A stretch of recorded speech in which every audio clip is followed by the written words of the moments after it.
Business analytics essentially is one of the few programs where we are trying to fuse analytics or data science with business. Given this context, the program itself has few of the business subjects like financial accounting, marketing management, project management. These are very few subjects, but the course is largely focused on analytics. That's how the spread is. In terms of the entire program, it's a lockstep program. What we mean by lockstep is the way it happens in Indian schools. We don't get to select electives. Every course is a mandatory course, and we just graduate. We get in together as a class, and we go graduate together as a class. It's like your batch remains the same throughout the year.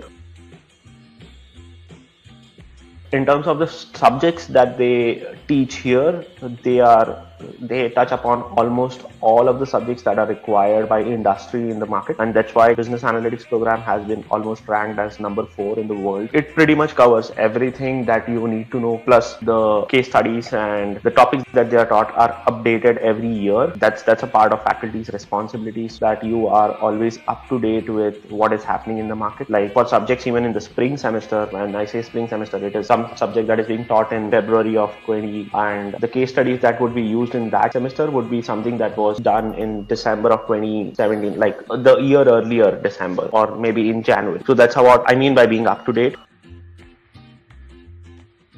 Courses to avoid is not an option here, so you cannot avoid the instructors also. Project work is amazing. They have something called as experiential learning program, which is 4-month live project that you do with a client out here in the US. It's like an internship, but not essentially, but not an internship. The companies are seeded by the university. So for example, let's say Best Buy, Polaris, some company like this would come and pitch in their analytics project. We fill out the preferences, we get allotted to a specific project, and we work on that data science problem for the entire of spring semester and solve it and present it to the management of that specific company. So this is the key highlight, I would say, for the program, and this is one specific component of the program which helped most of the students in the University of Minnesota in the business analytics program. Managing GPA is something challenging because the median here is B+, which is a 3.33 on 4. I mean, in the US, anything above 3.2 is considered to be good. And if you're above median, you're fair enough. But you got to work hard to maintain a high GPA. If you want to maintain a GPA about 3.5, it's not going to be an easy task.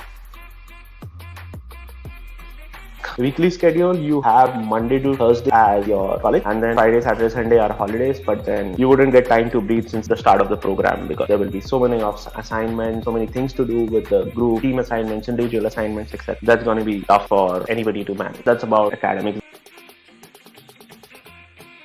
It is a hectic schedule here. Most of the people who come here find it a little challenging to cope up with, but everybody who graduates from the program has a very positive about the program.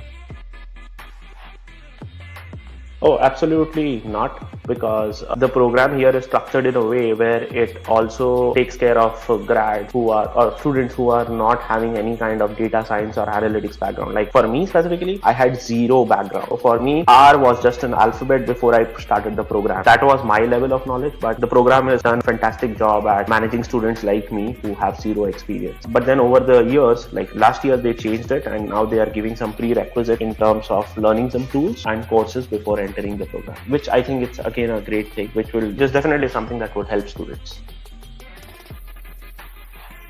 It is pretty quantitative. Like, if let me be straight here, if you don't like numbers, then it's a bad idea to get into this program.